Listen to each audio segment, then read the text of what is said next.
Now, we're in the same book, of course. We're still in chapter 9, non-combat immunity and military necessity, but this is the second video on chapter 9. What I want to do is just have a brief look at an age-old kind of reasoning in military ethics, and of course, it predates what we often regard as sort of the military ethics as a kind of discipline. It's the doctrine of double effect, or DDE. Goes back centuries. You can find it in the works of Aquinas, who uses it a lot. It's a lot in you find it a lot in Catholic moral philosophy. Lots of it dealing with issues of abortion, etc., etc. So it's a well-established piece of reasoning, but it's still a debatable mode of reasoning. Anyways, how does it go? Well, basically, in this context, the context of talking about war and military ethics, likewise, the doctrine of double effect is trying to reconcile the second principle of the war convention, namely, which is you're not supposed to attack non-combatants, right? They're not supposed to be injured in theater, and legitimate more military activity, right? Because we still have to undergo operations and things like that in the presence of civilians. So how do you put that together?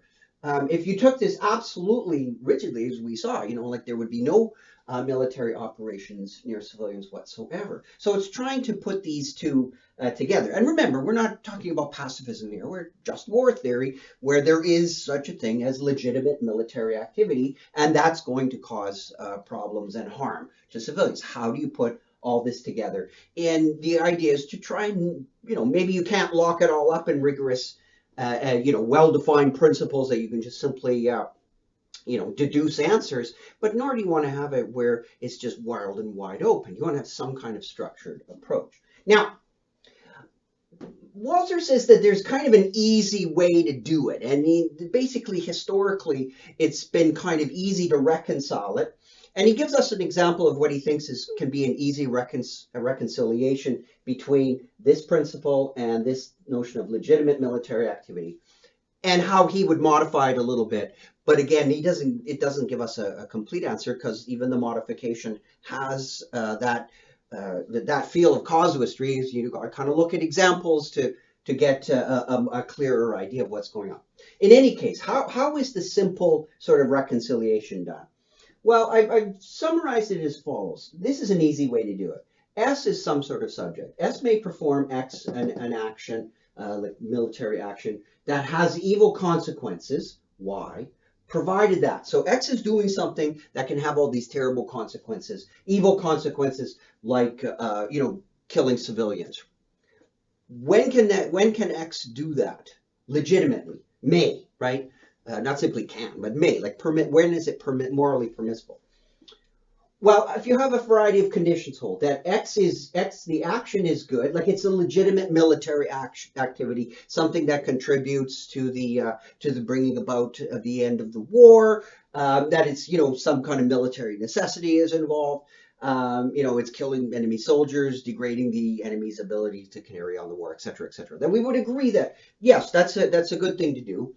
But we also, it has these terrible side effects, and I call them side effects for an important thing, because they're not the direct consequences. Because the direct effect of X, whatever happens, like the destruction of a munitions factory, or the destruction of an airfield or an aircraft carrier, we would say that was the thing to do, is to take that out, right? So it's a legitimate way. It's taking it out. The consequence is good. And morally acceptable. Yes, you took out an aircraft carrier or something like that. It's morally acceptable. Notice I haven't mentioned anything about Y yet. It's just talking about X is good. It's direct effects, direct effect Q, which means that Y is not part of the direct effect. That's critical. Why is that? Because X's intent, whoops, that should be, that's a mistake there. There we go. S's intentions, not X's. S is the subject, right? S is performing S. Okay, so S's intentions are directed at Q. Like that's the goal, is bringing about that destruction of the aircraft carrier or whatever it may be. So S's intentions, we would say, are good. That Y Okay, so these evil consequences, like the killing of civilians, that's not one of S's intentions. That's the subject. Like, okay, if you're thinking about, like, I'm not trying to kill anybody. I may know that it may happen, but it's not. I want to take out the aircraft carrier. And that's what I'm focused on. I'm going to bomb it or something like that. I'm not trying to hurt a bunch of civilians. So that's not what I didn't mean to do that. I'm not meaning. I'm not intending to do that. So that's outside of. Once again, S's intentions. All right. So in that sense, S's intentions are what Walzer says, like it's a single intention, right? And that single intention is to get the aircraft carrier, or to describe the intention, this single intention, negatively. It's to not intend to kill any civilians. No, I don't want to do that, right? So that single intention, I'm just like, no, I'm not trying to kill any civilians. I'm trying to take out the aircraft carrier. And so that all satisfied, and taking, that,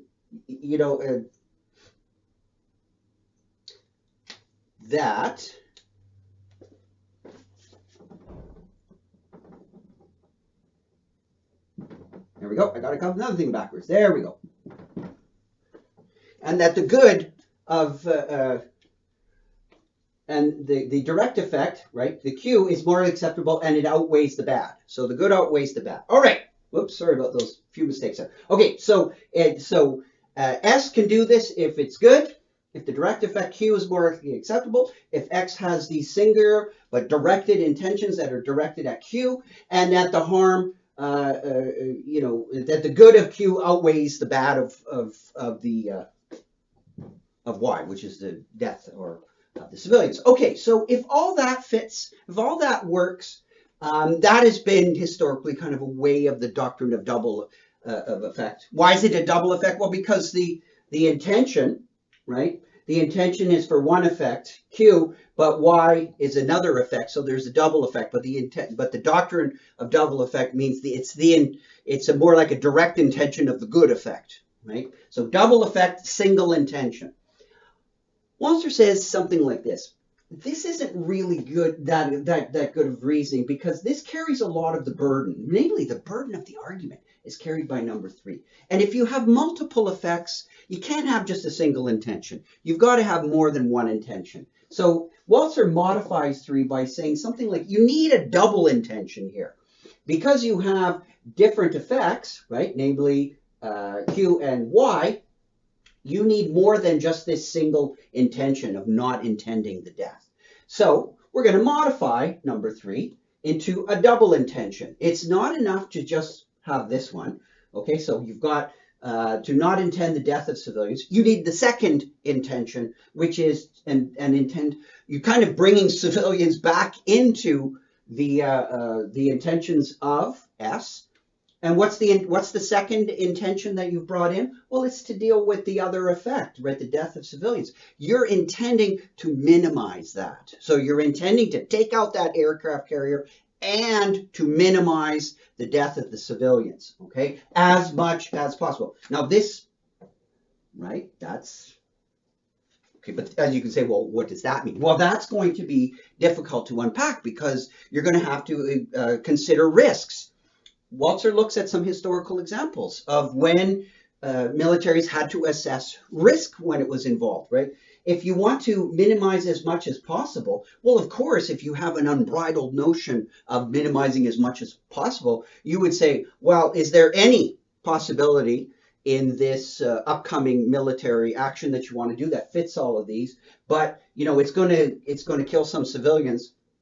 If you take this as unbridled, we have to limit it as much as possible. Well, then it's possible for us not to do that action at all, right? Okay, in that sense, we won't kill any civilians. If that completely overrides everything, the risk to civilians, then we wouldn't do the action at all. So, but it's a military necessary action. It's legitimate. So you still want to do this. Again, you're in a game of reconciliation. How are you going to unpack this? Well, you're going to go in individual situations and look at risk And of course, rights of the people involved, both soldiers, risk to soldiers, rights of civilians, and this could move a bit as you go through it. But the main overarching principle is that whenever you're involved with a legitimate military activity and you're trying to reconcile it with this principle, you need this double way of thinking about it. What you're trying to do, whether and how it can outweigh, but how much can it outweigh? And that's what this rider helps to say, is that you're going to take so much risk of civilians and still be able to finish the military operation. If you boost one too much, you'd end up killing too many civilians, which would be unacceptable. So you, as you say, you have to kind of find that middle ground. Well, it won't necessarily be the middle, but it'll be a kind of virtue ethics kind of balance where you've got to figure out what's the way that you can get the job done while minimizing the deaths of civilians. And that, of course, is not going to look the same in every situation. And again, once again, you see an example of Walzer's casuistry in action. Look at the individual cases, and you might compare them to others, and you've got this general double intention framework that you look at it. See you next video.